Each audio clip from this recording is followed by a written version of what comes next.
Now on Fast Track News. What do students think about the first snow of the semester? Stay tuned for their reactions. Plus, Purdue's Jeopardy champ, Adriana Harmeyer, is getting ready to go back to LA to compete in the Tournament of Champions. But first, she's talking to Fast Track News about her experience. And construction continues on the new Mitch Daniels School of Business building, expected to finish by fall of 2027. All your campus news, weather, and sports is straight ahead. Fast Track is back. Happy Friday, Boilermakers. I'm Yumi Colombo. And I'm Julia Blanford. It's Friday, November 22nd. Here's a look at your campus news for the week. First, we had our first flakes of the season yesterday. How did students deal with the big swing in temperatures, and how did the snow impact their day? Reporter Delaney Bowles has the story. As the winter season is quickly approaching, campus is buzzing with the reaction to the first snow of the season.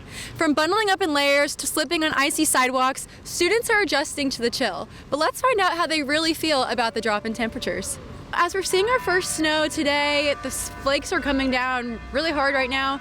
There's definitely the potential for ice and snow to be covering the roads. How do you feel like this might affect your daily commute to class or to work or just campus transportation in general? I mean, I walk a lot to class, so I'll probably be taking the bus more often now, especially because it would get a bit more dangerous walking out on the road.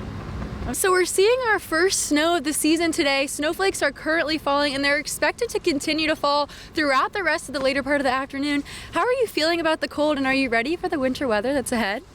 Yeah, so I love the snow and I love winter, so I was excited when I woke up, and it makes it feel more like the holidays, so it's getting me ready for break. We're seeing very cold temperatures today. It's around 32 degrees right now, but 11 degrees is what it feels like with the wind chill. So with these cold winter temperatures and the winter season approaching, what's your favorite way to warm up and stay warm during the winter weather? Honestly, just drink a lot of coffee. Yeah. I mean, I'm a caffeine addict, so why not, you know? Okay. Do you have a favorite place to get coffee from? Well, I live at Verve, so they have free coffee there, so okay. Great place to get coffee. Although it won't stick around, this first snow gave us a taste of the winter weather that is ahead and how we should be prepared for it. Don't forget to bundle up and stay warm for the remainder of the semester. My name is Delaney Bowles with Fast Track News. Although the snow won't stick around, it was interesting to see what others thought about it. I'm hoping to hang on to some warmth for just a little longer. Well, Julia, let's find out if you'll be able to. Let's go to meteorologist Cole Sand, who has today's weather forecast. Cole, is winter here to stay? Well, Julia, winter is here to stay, at least for today. We have highs a little bit warmer in 44 degrees, but a low of 32. Maybe some showers in the next hour or so, but after that, not much rain. It will be cloudy though. However, the main story that I want to focus on today is wind. 10 to 15 mile per hour winds and 25 mile per hour gusts. So if you're looking at your weather app and it says 44 degrees and you're thinking, well, that's not that bad, remember the wind chill is going to make it feel like 39 or 38 or even colder than that. So dress accordingly. Now, we saw some snow on Thursday, but will we see some snow later next week? Also, how will weather affect your Thanksgiving travel? And what will Thanksgiving look like where you live? All that will be coming up in my future forecast. 3, 2, 1. Before Thursday's snow, the weather was unseasonably warm this past Tuesday, but Purdue was looking a little like Santa's workshop. That's right, there were 2 live reindeer hanging out in a pen right outside Elliott Hall.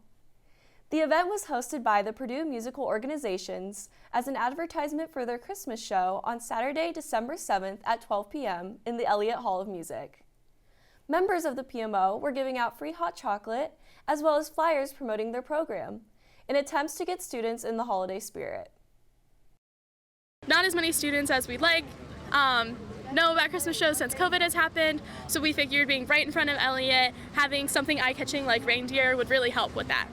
PMO is currently doing a promotion. When you buy one student ticket for $12, the other one is free.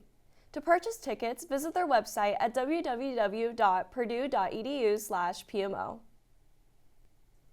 The Purdue Memorial Union is gearing up for the holidays with the arrival of this year's Christmas tree today. A hot apple cider bar and ornament crafting area will begin at 11:30, and the tree will be delivered around noon. The tree lighting ceremony will be on Monday, November 25th from 5:30 until 8 p.m. in the Great Hall. There will be musical performances and light refreshments to ring in the start of the holiday season. Construction continues on the new Mitch Daniels School of Business building. This will be the third addition to the Daniels School, joining the Cranor Building and Jerry S. Rawls Hall. The new building will connect to Cranor with an above-ground walkway. $125 million will be put towards the construction. It is expected to be the second largest classroom building on campus, second only to the Wilmeth Active Learning Center. Jim Bullard, the Dr. Samuel R. Allen Dean of the Daniels School, states, "Our new building makes a statement about who we are and where we want to go." The building is expected to be 164,000 square feet with occupancy beginning in fall of 2027. Up next, Cole Sand is back with your full forecast, and he'll map out some popular Thanksgiving travel routes to see if the weather will impact your road trip. And still to come, a look at Purdue men's basketball games with Alabama and Marquette. And stick around to see if students can name all of Santa's reindeer. Coming up, the Jeopardy player that works here at Purdue who went on to win 15 straight games in a row. Who is Adriana Harmeyer? I'll have that exclusive interview coming up for you right after this break. 3, 2, 1.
In case you missed it this summer on Jeopardy, we had our very own Purdue member on the show and made a big name for herself, not just in Boilermaker country, but nationwide. Adriana Harmeyer, an archivist and assistant clinical professor here at Purdue, won big this summer on Jeopardy and took some time to sit down with our very own reporter, Alex Kirko, for an exclusive story. Adriana Harmeyer is a 15-game streak Jeopardy champion who is an archivist and clinical assistant professor here at Purdue University. She went from roaming these halls to being on the Alex Trebek stage with cameras and lights and a clicker in hand. I think the most pleasant surprise about the experience was how positive it was. Everybody who was competing, everybody who worked on the show, I think just got to do something really exciting. Whether you win or lose the game, you got to play the game. Even though she won 15 games in a row, Adriana admits she did not know every answer to the questions she got right, and sometimes it was just a good guess. One in particular, one of my last final Jeopardy answers, I didn't actually know. I had to kind of make a guess. The answer was Beirut. It was about a city in the Middle East that had a similar name to a city in Germany. So that was a fun one. That was just, I didn't know if I had the answer, and I managed to guess it right. I also asked if after her run on Jeopardy, did she feel it shifted or changed anything about how she works, lives, or even goes about her life now? I don't think there's been a major change. I think one thing I appreciate about Jeopardy, and maybe is something I can try to keep in mind in my daily life, is just that everything could potentially be a Jeopardy clue. Everything has potential to be interesting.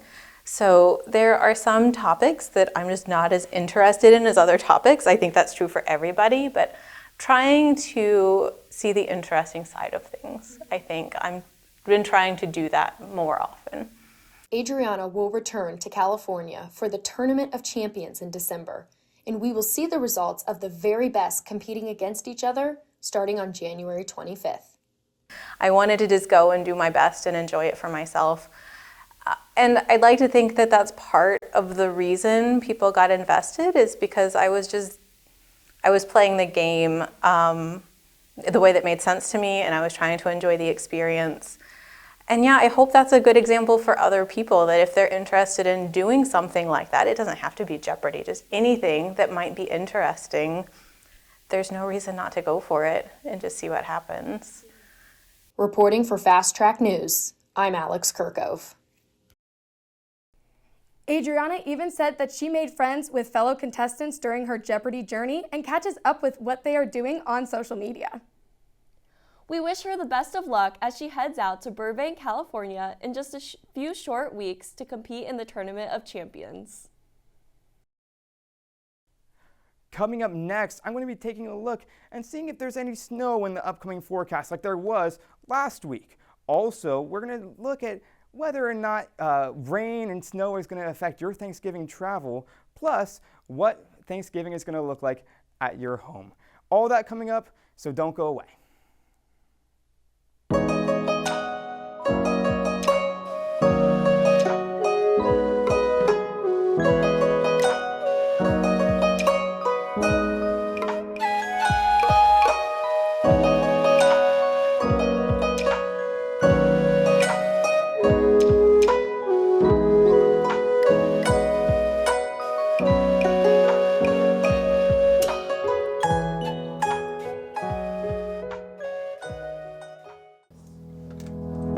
What does it take to be a Purdue tour guide?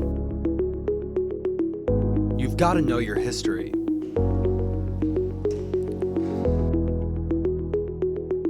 You have to know your facts.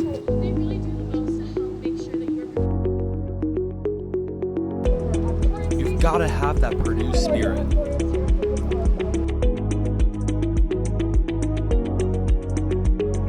And you have to walk backwards. I was too busy. I'm sorry.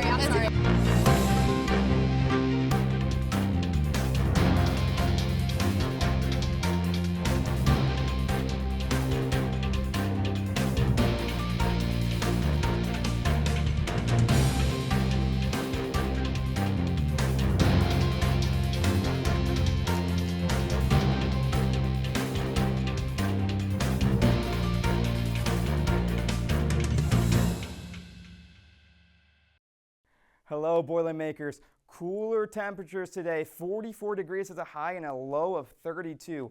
Not that much rain, maybe a shower or sprinkle in the next hour, but I'm not expecting that much as we get later on in the day. But it will be windy today, and that's going to make the forecasted temperatures feel a little bit colder. So wear a jacket, people. It's going to be pretty cold. Now, as we head to tomorrow, Purdue basketball is going to take on Marshall at 12 p.m. at Mackey. And if you're planning on joining the paint crew and standing outside at 10 a.m., it's going to be 40 degrees. And guys, trust me, wear a jacket. That 30 minutes is going to be brutal if you do not. But if you're planning on getting there a little bit closer to tip-off at around 12, it's going to be around 44 degrees. And then after the game, when you're walking back to your car or your apartment, it's going to be 47 degrees. So not freezing, but maybe keep that Purdue hoodie on. I think that'll be pretty comfortable. No rain, but it will be cloudy and minimal winds. Now, let's taking a look at the weekend. As we've been seeing, temperatures in the mid-40s on Friday and Saturdays, but lows in the 30s, so still really cold.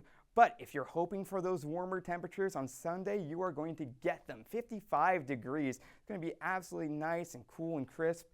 Partly cloudy, but then as we head into the evening, maybe a shower or two in the forecast. And let's take a look at radar and see if we can see that.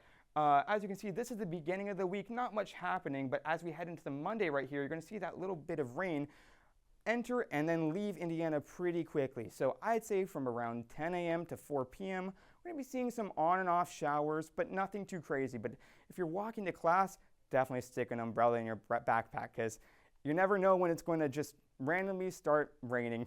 But then if you're planning on driving home for Thanksgiving, the weather and the rain is going to clear out pretty early in the afternoon, so I would just hold off and avoid the wet conditions on the road if you're driving back on Monday. Let's take a look at the weekend. As you can see on the weekend, or 7-day, my bad, let's take a look at the 7-day. As you can see on the weekend, increasing temperatures as we go from the 40s all the way into the 50s on Monday, where we see our biggest chance of rain for the week. 50 to 60% chance of rain and just on and off showers like we mentioned. But then look, 40 degrees as a low. And I hate to break it to you guys, as we go through the rest of the week, it's going to stay pretty cold. But it will be sunny.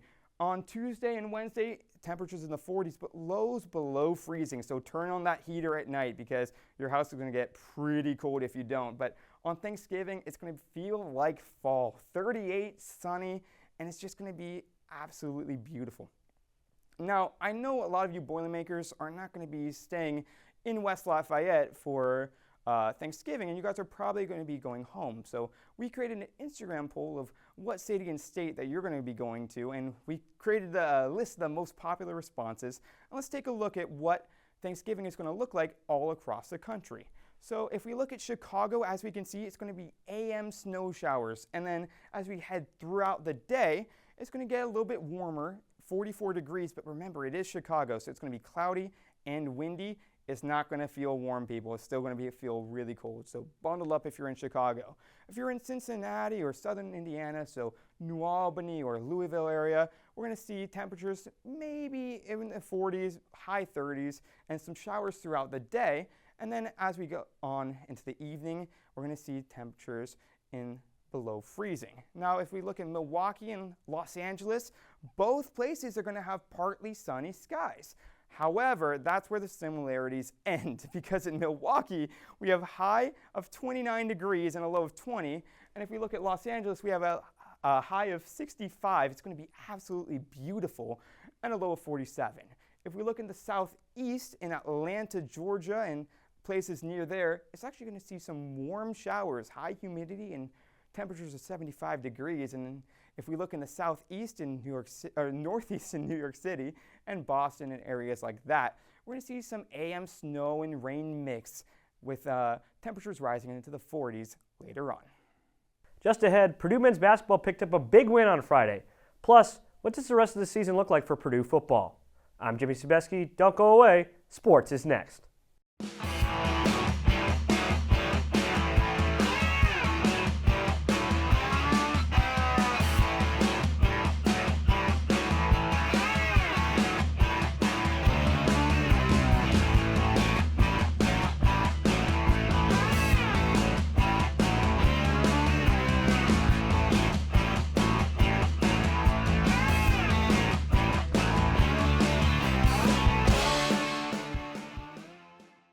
Purdue women's basketball took on Bellarmine Monday night. The game was a roller coaster of runs from both teams, but the Boilermakers took control in the fourth and never looked back. The Boilermakers got out to a hot start, taking a 14-2 lead over the Knights. They would stretch this lead to 17 in the second quarter, fueled by double-digit scoring halves from Sophie Swanson, Reagan Bass, and Lana McCarthy.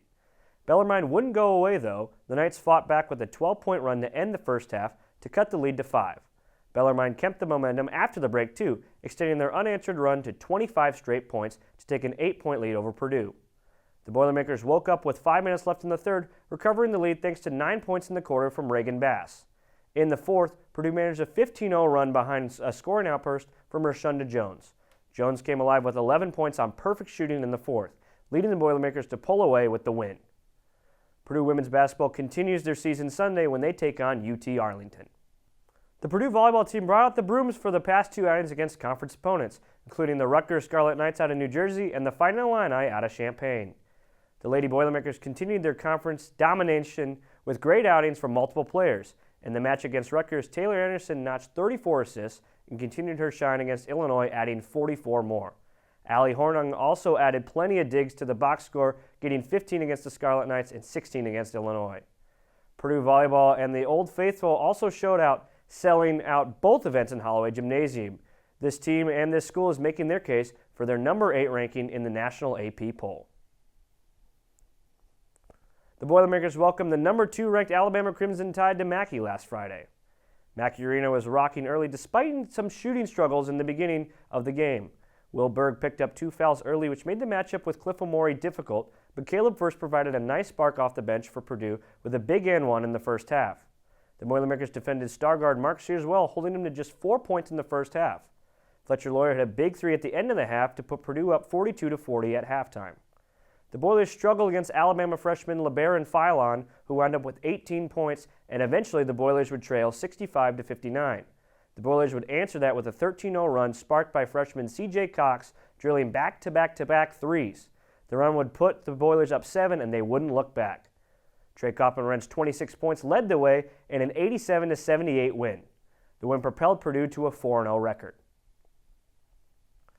After the Boilers won on Friday, they moved up to 6th in the AP poll. The Boilers traveled north to Milwaukee to take on 15th-ranked Marquette. These two are not unfamiliar as they match up for the 3rd time in as many seasons. 2 years ago, it was the Boilermakers getting a come-from-behind win in Mackey, and last season, a close win for Purdue gave them a win in the Maui Invitational Tournament Final. Both teams came in undefeated on the year.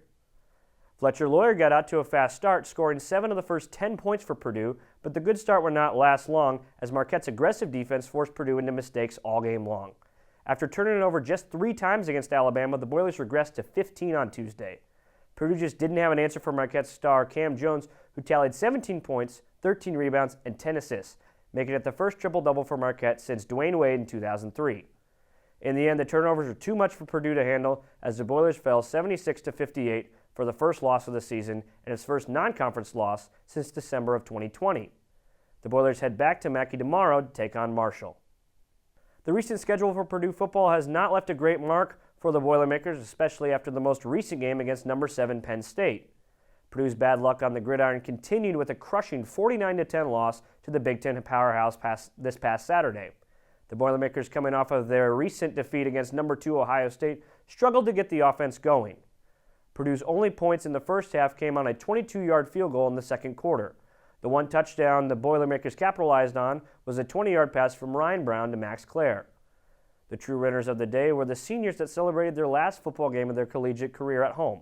From players to cheerleaders to band members and the student staff, Ross-Ade sent their farewell to the athletes and students that are moving on.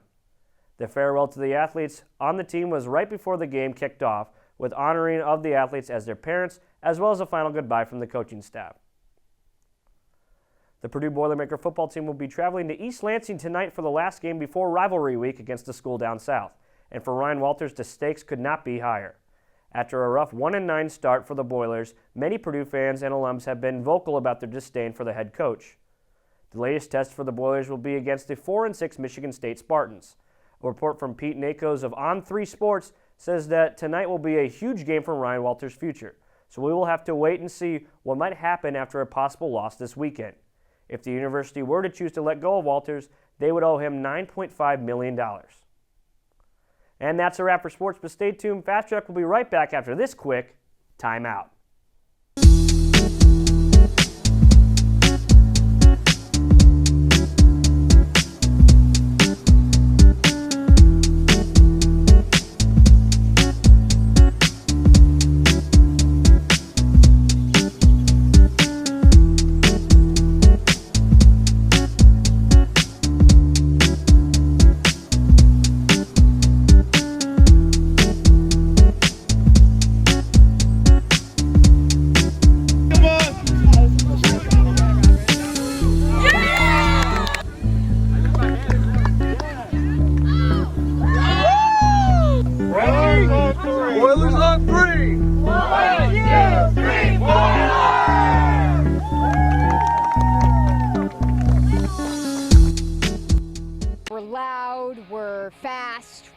We are running a high-speed game. Hello, this is Hurling.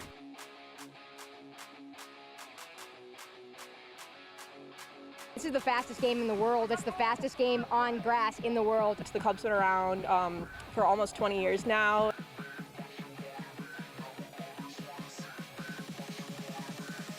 Yeah, we're your 2024 NCGA National Champions.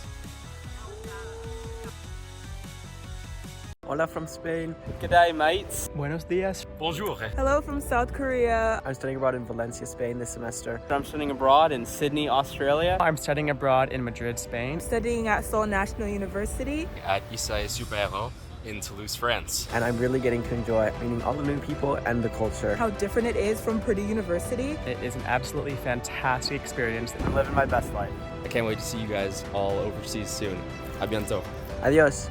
Nos vemos de España. Now it's time for our question of the week. With the reindeer visiting campus this week, we asked students if they could name all of Santa's reindeer. All right, so you have a minute to name all of Santa's reindeer. Okay. We're like starting now? Ready, set, go. Okay, Dasher, Dancer, Prancer, Vixen, Comet, Cupid, Donner, Blitzen, and then Rudolph. Yes! Okay, so we know Dasher and Dancer and Comet and Blitzen.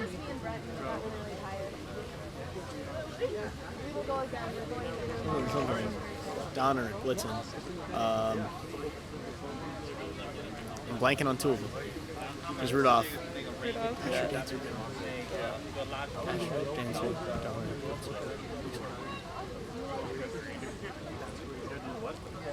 I don't know if I can do it. I don't know. Dasher, Dancer, Prancer, Vixen, Comet, Cupid, Donner, Blitzen, Rudolph. Is that it? That's it. No clue. Oh gosh, why can't I remember the only one that I know? Okay, we got Dancer, Prancer, Blitzen, Donner, Rudolph. Okay, that's the only one I know. Dasher, Prancer. I don't know. That's pretty good. That's pretty good. Dasher, Dancer, Prancer, Vixen, Comet, Cupid, Donner, Vixen, and Rudolph. Nice. Wow, that last one is impressive. Makes me wonder if I could name all the reindeer. I found if you recite the song Rudolph the Red-Nosed Reindeer in your head while reciting them, it's a lot easier to remember.